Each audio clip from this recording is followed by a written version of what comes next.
In this video, we will talk about the renumbering of sheets.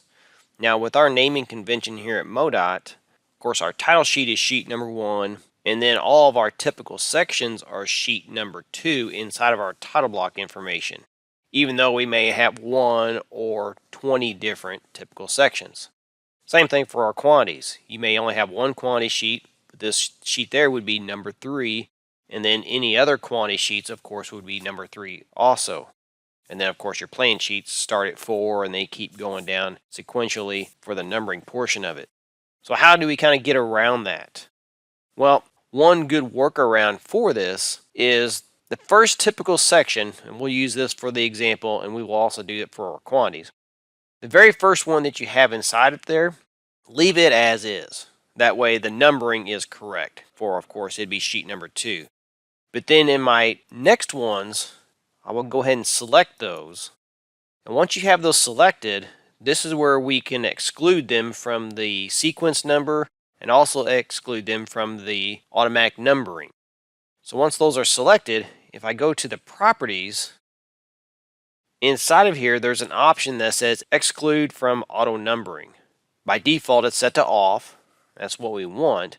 But for this example here, we want to go ahead and turn that on so it excludes them from the auto numbering. So I will select that to be on, and then I will do the same thing for the sequence number. Now if I go through here and I go back to the Explorer, you'll see that now title sheet is 1, typical section sheet number 1 is number 2, typical section sheet 2 and sheet 3 are actually excluded from the numbering portion of it. So we go from 1, 2, and then actually sheet number 3 inside of my title block information would be the summary of quantities. So I would probably go ahead and do the same thing for these two right here for my summary of quantities. That way it excludes those. So I'll select those. And another way that you can do it, we showed you going through the properties.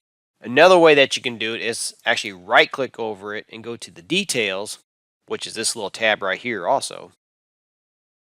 And this brings up the details sheet index. There's a column here where you can turn those off and on from the auto numbering and also the sequence number. So I can go through there and just turn that to on for each one of those.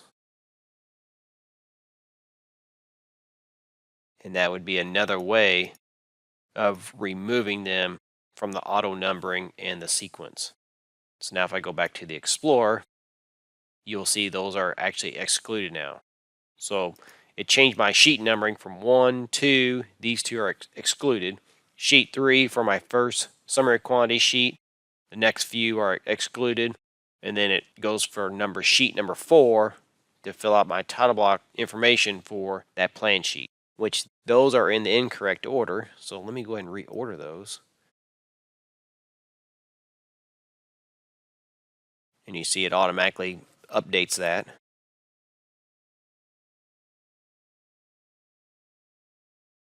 And now those are in correct order. So whenever you reorder those, and I think I've mentioned this in a previous video, whenever you reorder those, the sheet numbering automatically gets updated. So the next thing that we need to do though is inside of here we have to determine how do we want to put that sheet number in there correctly. Because by default right now, let me go ahead and open up this sheet number 2, typical section sheet number 2. And I will check this file right here in.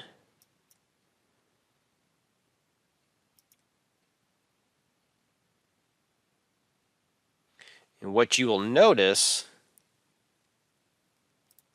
let me go ahead and edit that.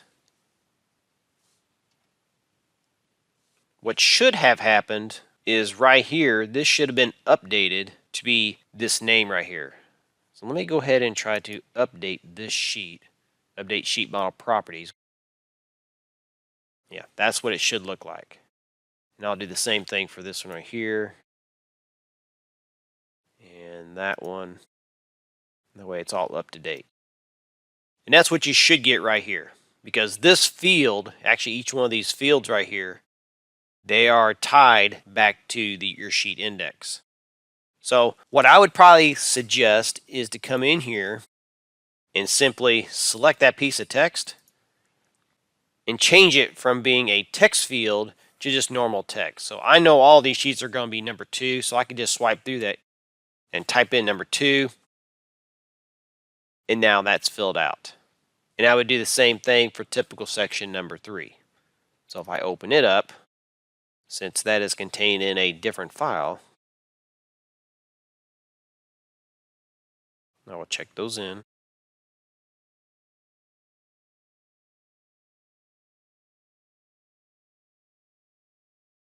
Change that one to number 2. And now that sheet is filled out properly. So that's one way that you could do it, and that's the way I would suggest. Another way that you can do it, let me go ahead and open up the summary of quantity sheet.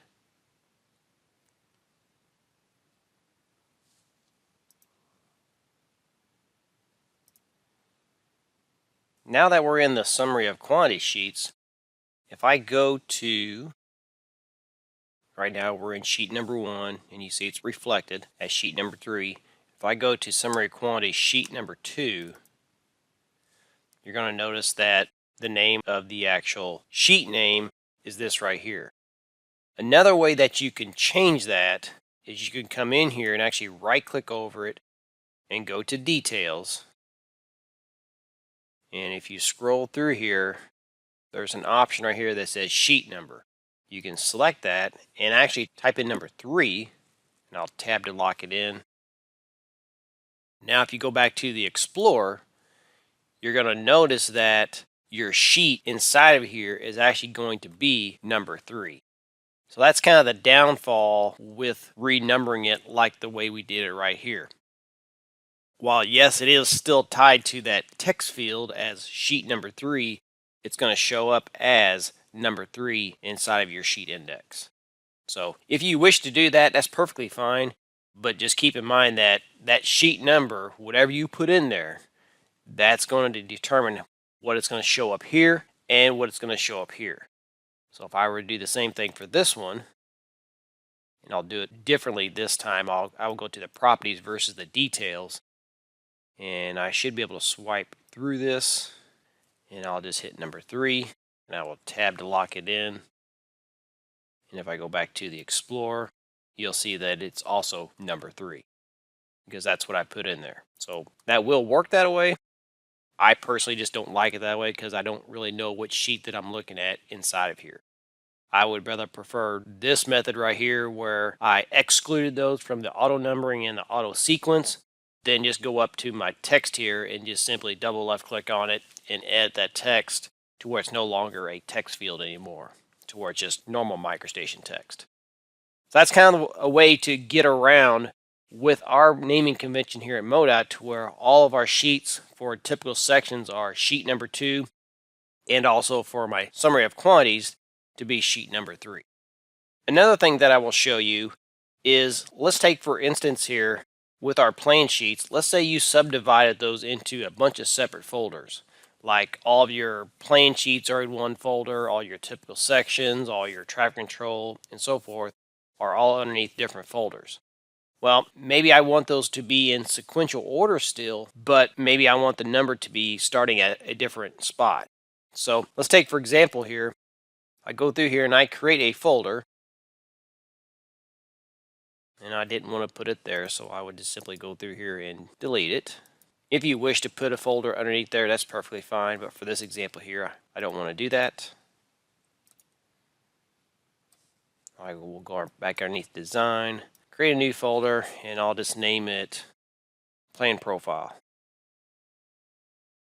Let's say I want all my plan profile sheets to be underneath that particular folder.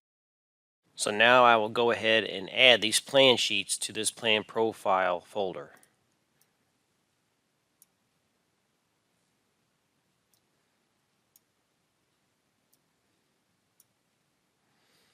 So now if I go down below here and I expand this out, you'll see that those plan profile sheets are underneath there.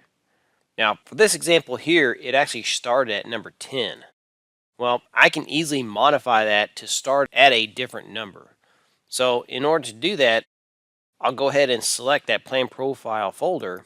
And if I right click over it and go to the details or properties, either one is fine, you're going to have the option right here where it says start number. And that will determine what the start number will be for those particular plan sheets or traffic control sheets, erosion control sheets, or whichever ones that you're working with. So let's say, for example here, let's say they start at 25. So I'll type in 25, I'll tab to lock it in. And now if you go back to the Explorer, you're going to see that those particular plan sheets, now the sheet number will be 25. And that would reflect inside of here if I was in this file right here. So that's where you can go through there and possibly renumber your sheets accordingly, depending on which group or which folder that you have them in, if you decide to break it out that way. And you would probably do that if you had a very large project where you had separate folders for each one. But if you just have a normal size project to where it's not really huge, then you could simply dump everything underneath the plan sheets folder if you wish to create that. Or you could have just everything underneath the root of design, and that's perfectly fine too. So that's some stuff with the renumbering of sheets if you need to utilize that.